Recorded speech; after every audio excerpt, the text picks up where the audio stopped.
안녕하세요. 짧은 결혼 생활을 뒤로하고 헤어짐을 선택한 30대 여성입니다. 그리고 다 끝난 마당에 무슨 미련이 남아서 이렇게 글을 쓰냐는 사람도 있겠지만 마지막으로 후련하게 내뱉고 싶어서 그러니 이해해 주셨으면 좋겠네요. 일단 저는 소위 사람들이 말하는 엘리트 코스를 밟아왔어요.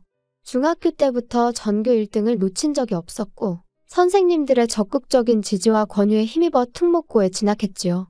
하지만 제가 고등학교 2학년이 되던 무렵 부모님이 하시던 사업이 점점 어려워졌고 결국 2학년 말에는 쫓겨나듯 살던 집을 떠나야만 했네요. 그리고 저는 그런 상황의 대학은 사치라고 생각했어요. 대학이 문제가 아니라 빨리 돈을 벌어야겠다 싶었죠. 하지만 특목고라는 분위기도 그렇고 제가 원래 공부하는 걸 좋아하다 보니 학업을 포기한다는 게 쉬운 일이 아니더라고요. 그런데 그때 저희 큰아버지께서 손을 내밀어 주셨어요.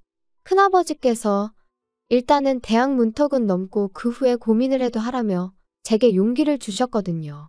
게다가 결국 제가 S대에 합격한 걸 아시고는 첫 학기 학비를 내주셨지요. 지금 생각해보면 큰어머니한테도 감사한 마음이에요.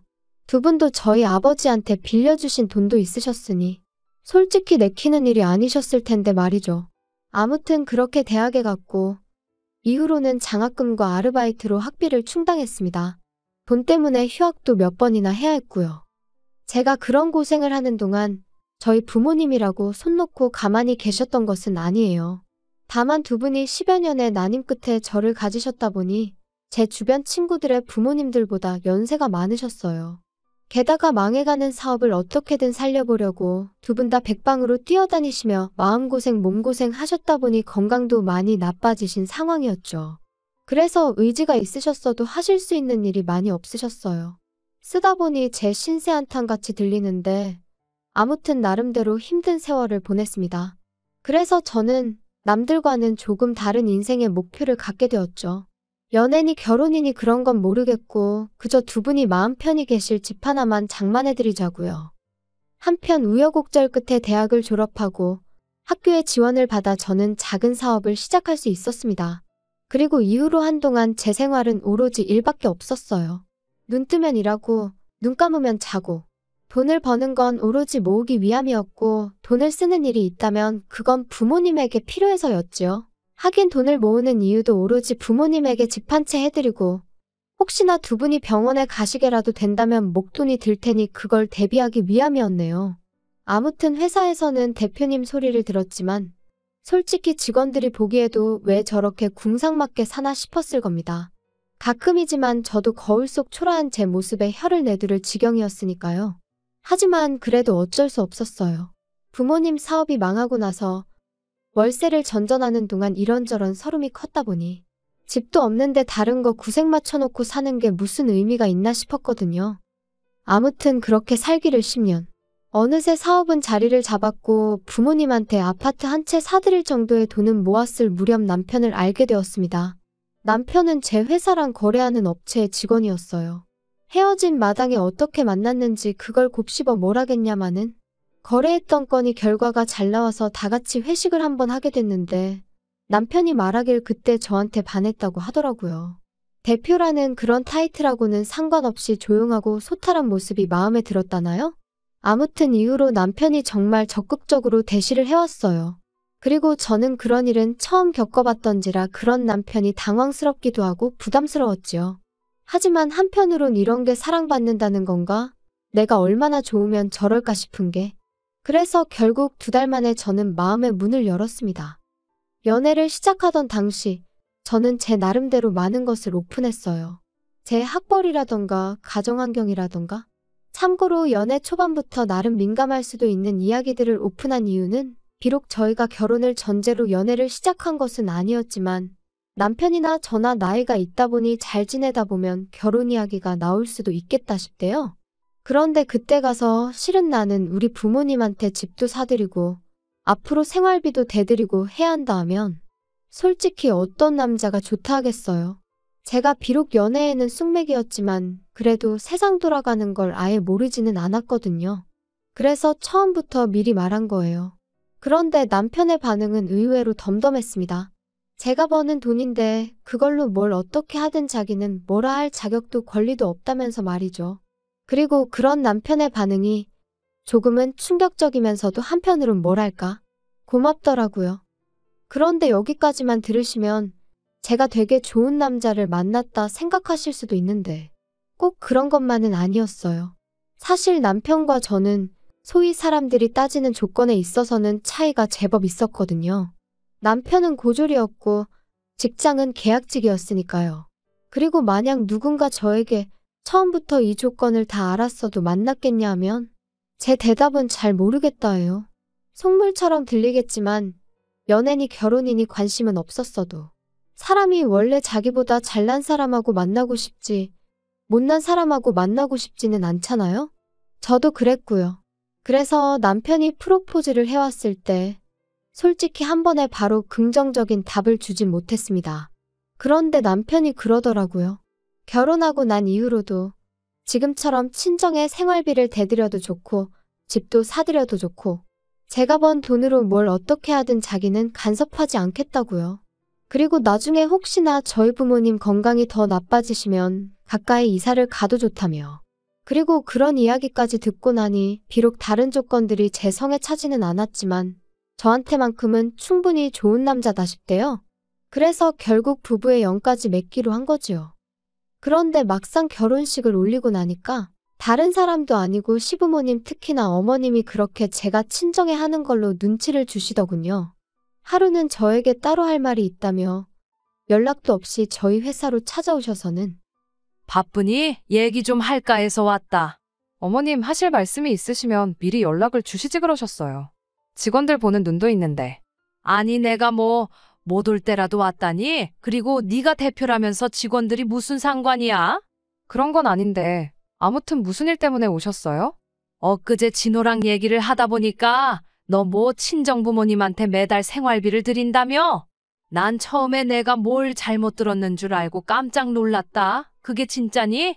네, 맞아요. 드리고 있어요. 아니 그런 게 어딨냐?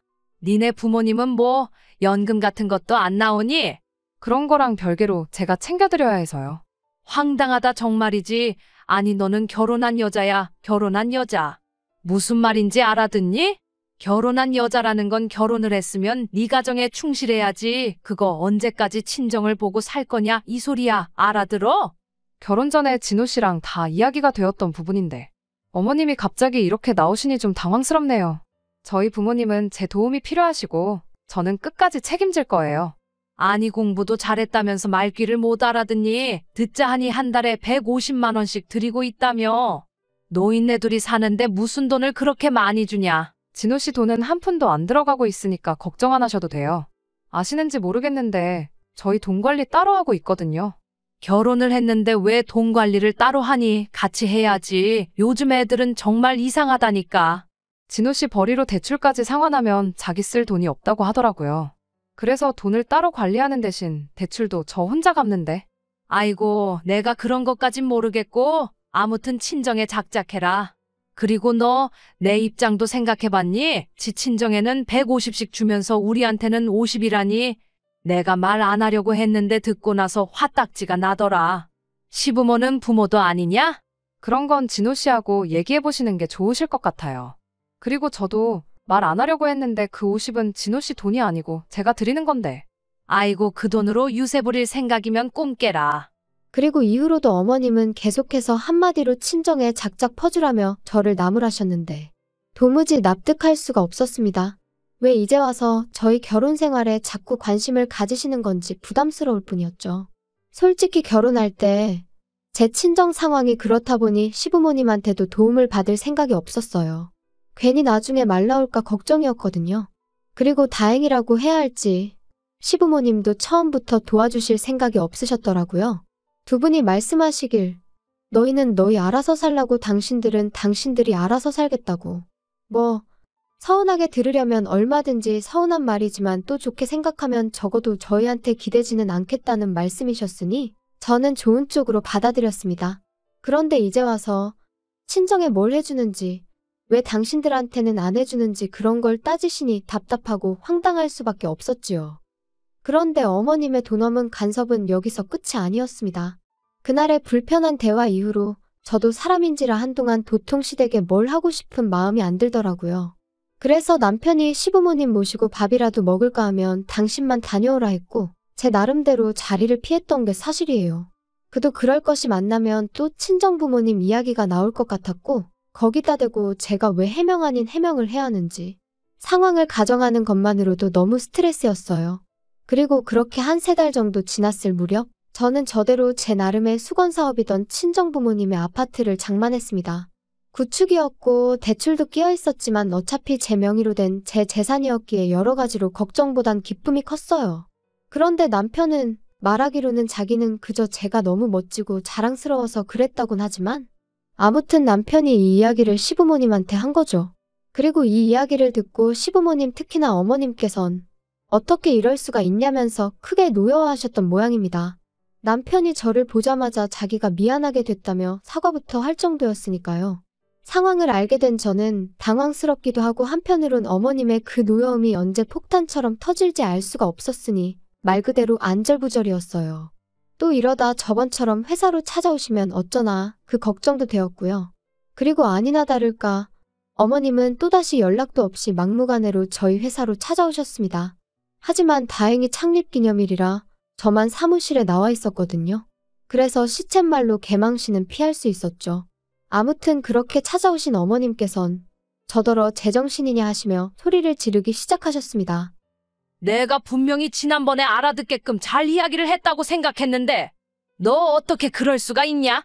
니네 부모한테 뭐 아파트를 사줘? 네, 맞아요. 사드렸어요.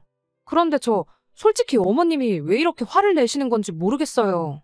이것도 다 결혼 전에 진호 씨랑 얘기가. 시끄러워. 걔가 뭘 안다고 자꾸 걔 핑계를 대니 너는. 설령 내 아들이 물러터져서 그러라고 했다 치자. 그래도 너 내가 분명히 말했지. 너는 결혼한 여자라고. 친정에 자꾸 퍼나르지 말라고 내가 말했어 안 했어? 그런데도 집을 사줬다는 건 한마디로 시애미 말을 개무시했다는 거지. 어머님 정말 왜 이렇게 화를 내시는 거예요? 제가 돈 벌어서 제 부모님한테 효도한 건데 그게 그렇게 문제인가요? 제가 그렇다고 진호 씨 돈을 가져다 쓴 것도 아닌데. 결혼했으면 네 거 내 거가 어딨어? 네 돈이 걔 돈이고 걔 돈이 네 돈이지. 그리고 그렇게 큰 돈을 쓸 때는 집안 어른인 우리하고 상의도 했어야지. 아니, 저희 부모님 집 사드리는 걸 왜 제가 어머님 아버님하고 상의를 해야 하나요? 그러면 너는 앞으로도 집안 대소사를 나랑 상의를 안 하겠다는 거니? 다 네 마음대로 하겠다는 거야? 그래? 어머님 그런 뜻이 아니잖아요. 너 네 부모 사줬다는 아파트 명의는 그럼 누구 명의로 했냐? 제 명의로 했죠. 제가 샀으니까. 그럼 뭐야? 내 아들하고 사는 집도 네 명에, 네 부모 사준 집도 네 명의? 죄다 네 거야? 우리 아들 거는 하나도 없고? 아니, 진호 씨가 대출을 못 갚는다는데 가치도 못 갚겠다는데 진호 씨 명의로 어떻게 해줘요? 너 정말 웃기는 애구나. 너 그럴 거면 내 아들하고 결혼은 왜 했니? 그렇게 너 혼자 다 독식할 거면 결혼은 왜 했어? 도대체 무슨 말씀을 하시는 건지 모르겠어요. 제 돈으로 제가 산 집을 제 명의로 했다는데 어머님은 그게 지금 이해가 안 되시는 거예요? 나는 네가 너무 이기적이라고 생각해. 지하고 지 부모밖에 모르고 아주 못됐어. 막말로 지 부모 집 하나 사줄 능력이면 시부모한테는 자동차라도 한 대 뽑아주는 게 맞지. 그게 경우고 도리고 이치 아니겠냐.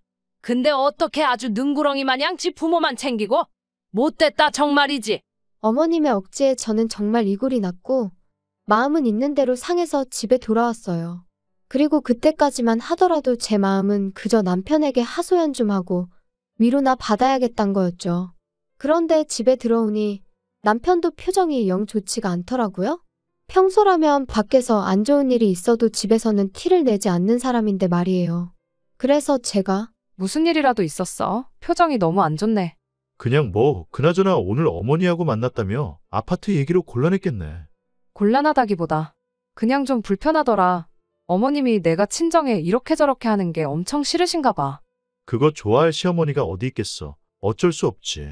그리고 솔직히 서운할 만하시지.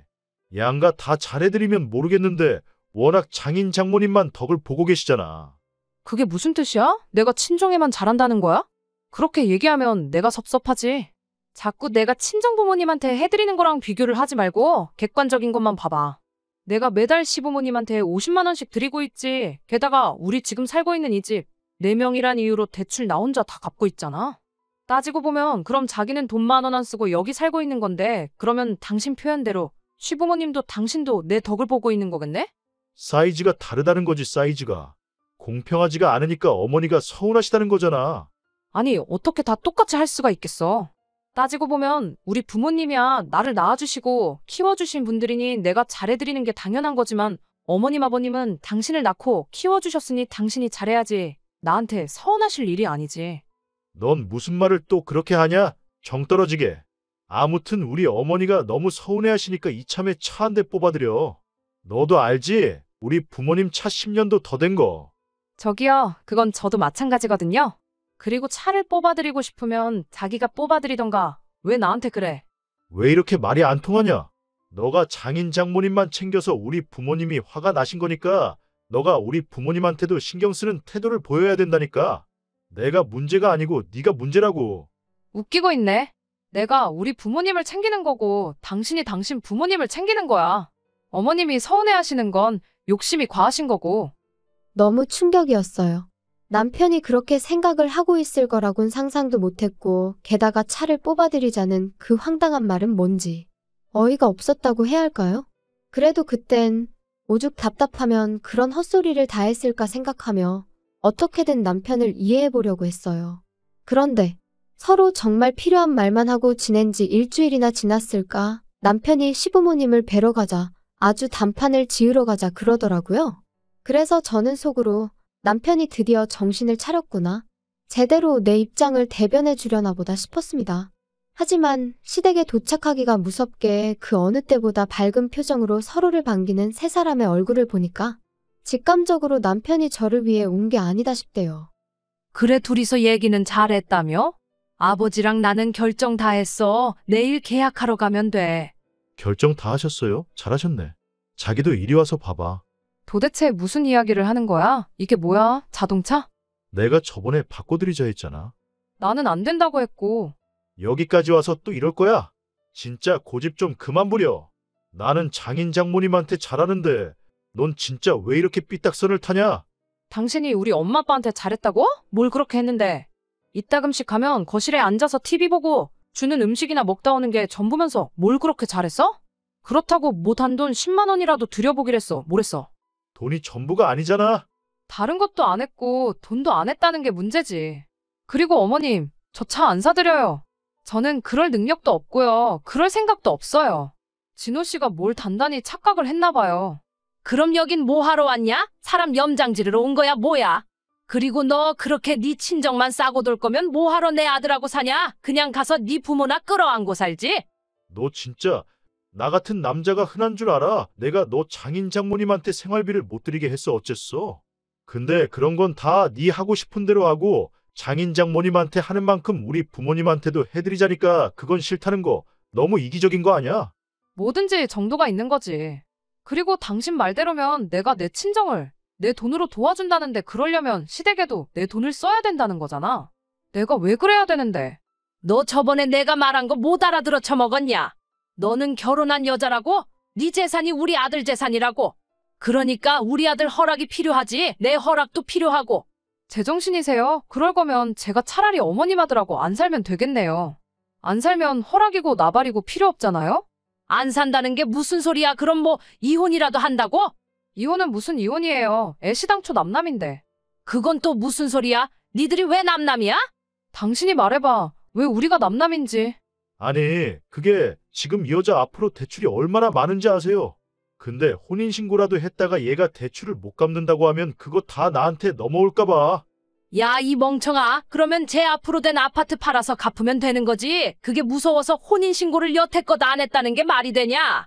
남은 대화는 두 분이서 알아서 하시고요. 상관없는 남인 저는 이만 가볼게요. 그리고 당신 짐은 내가 현관밖에 꺼내놓을 테니 알아서 챙겨가. 그리고 이후의 일은 아주 어이가 없었습니다. 제가 집에 들어오고 얼마 안 돼서 남편이 들어오려고 했는데 이미 제가 현관 비밀번호를 바꿔버려서 들어오질 못했거든요. 그러니까 문 앞에서 자기가 잘못했다면서 얼굴 보고 얘기 좀 하자 어쩌자. 하지만 그러던지 말던지 저도 안 열어주고 버텼죠. 막말로 시끄럽게 굴어서 앞집에서 신고라도 하면 그럼 경찰이 와줄 테니 오히려 땡큐겠다는 생각이 들기도 했으니까요. 그런데 그럴 깜냥도 없던 남자였어요. 몇 번 두드리고 사정하다 안 되니까 너무한다면서 문자 하나 남겨놓고 자리를 떠났거든요. 그리고 그런 모습을 보니 그나마 좀 남아있던 오만정이 싹 사라지는 기분이 돼요.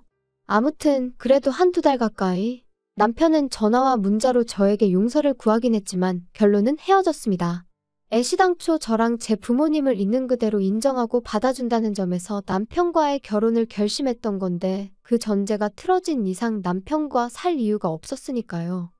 그리고 지금은 뭐 하나 아쉬운 거 없이 잘 지내고 있어요. 남편과의 일과는 별개로 제 사업은 여전히 잘 되어가고 있고 꺼릴 것 없이 친정부모님을 챙겨드릴 수 있어서 좋네요. 뭐 누군가는 저더러 그래도 언제까지 부모 뒤치다꺼리만 할 거냐. 네 인생을 살아야지 하는데 누가 그렇게 산다고 하던가요?